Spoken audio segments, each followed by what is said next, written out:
think the key is the number of 7.5s. He sort of stole, and as that montage showed, he scores 150 and 120s quite regularly. So the fact that he's only got an 88.5 average, I don't think it's going to worry his fans.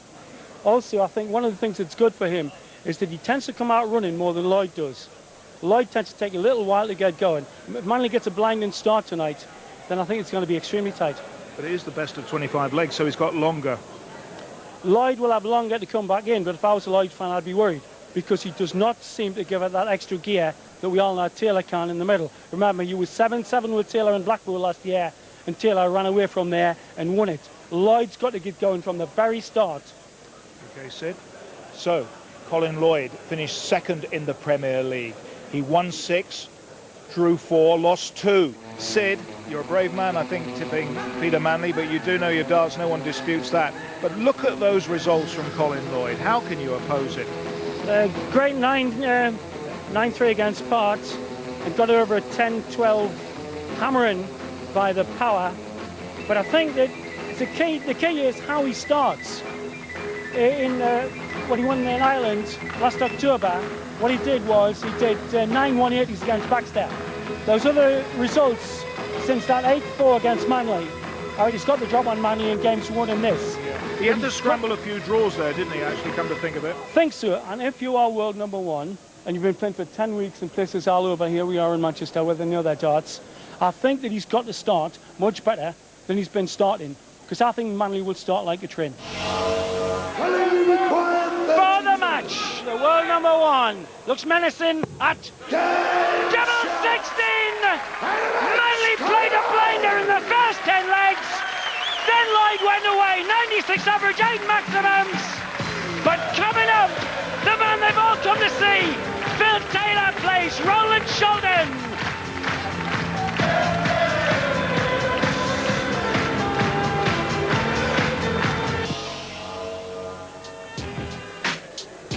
We are in Manchester at the International Conference Centre for the semi-finals of the Premier League. We've just seen Colin Lloyd beat Peter Manley 13-7. A very quick match. It was the best of 25 legs, of course, in the opening semi-final. Next up will be the 12 times world champion Phil Taylor, so far unbeaten in the Premier League, against the Dutchman Roland Shelton. Colin joins me. Well done, Colin. You've just doubled your money. You're up to at least 30,000, if not 50,000. That was a pretty easy win in the end. Yeah, I took out a lot of good shots. Peter missed a couple of shots, but they were shots that he needed to take. And I said to Peter at the end there, he said, great finishing. And I knew I had to hit them shots because Peter was there and waiting, and happily I'm through. There was, I think it was the 11th leg that Peter had 3 times he went to the oche to check out and missed all of them. And trailing 6-4 at the time, would that have been a turning point, do you think, from his point of view? Possibly. You'd have to ask Peter about that. I just focus and do what's best for me. I don't worry about what the opponent's doing. Obviously, Peter's got to sort out what's in his own mind as to the opponent that I've got to play tomorrow night. But no, I'm very happy, and I'd just like to say that for all the so-called analysts beforehand that keep writing me off over and over again, I am the world number 1. I am the World Grand Prix champion. I'm now in the Premier League of darts. How about giving me a little bit of respect? Sid, I should say. How about giving me a little bit of respect? Don't keep writing me off. Sid was referring at the beginning of the programme to the fact that he thought that Peter Manley might cause an upset. Actually, Colin, he is entitled... I'm sorry, I mean... He's entitled to an opinion. He says I don't come out of the blocks. Jesus Christ. The first 5 legs... Or something like that. I must have hit about 5 180s. What does he want me to do? 4-9 darters and jump around like a clown?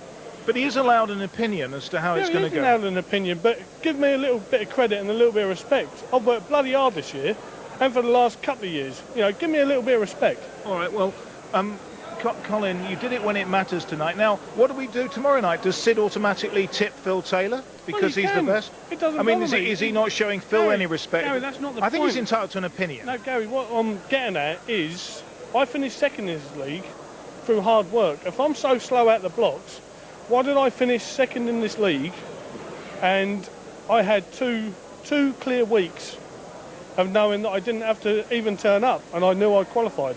That's what I'm getting at. If I'm so slow out the blocks...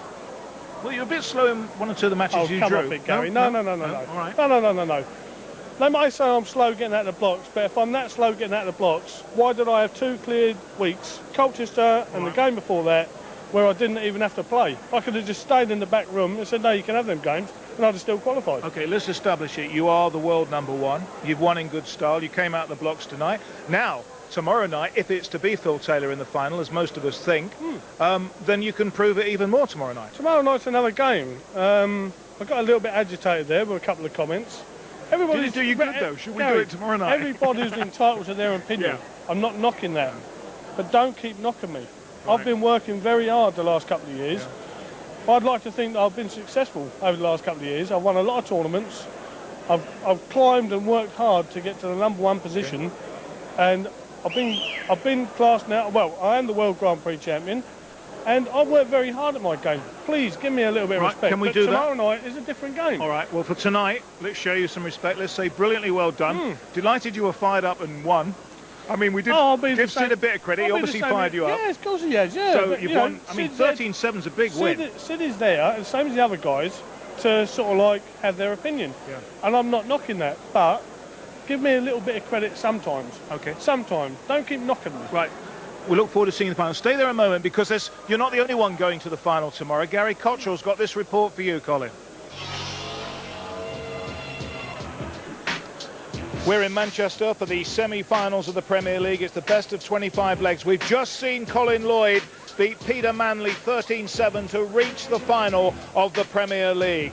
Next up, to find out who he plays tomorrow night on Sky Sports 1, Phil Taylor against Roland Sholton. Now, Sid Waddell, I think the answer here is to tip Roland Sholton and fire up Phil Taylor.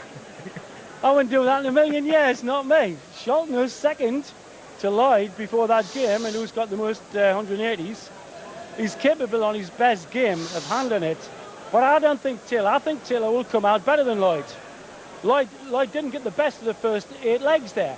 So it made me point. He should hit the ground faster than that. He wasn't averaging 120 after 4 legs like Taylor was, or 112. He was averaging about 94 till he hit his real mark, 97. I'm not suggesting he's not worthy world #1, but he is not yet Taylor-esque. He just isn't. He doesn't hit the ground hard enough, made me point.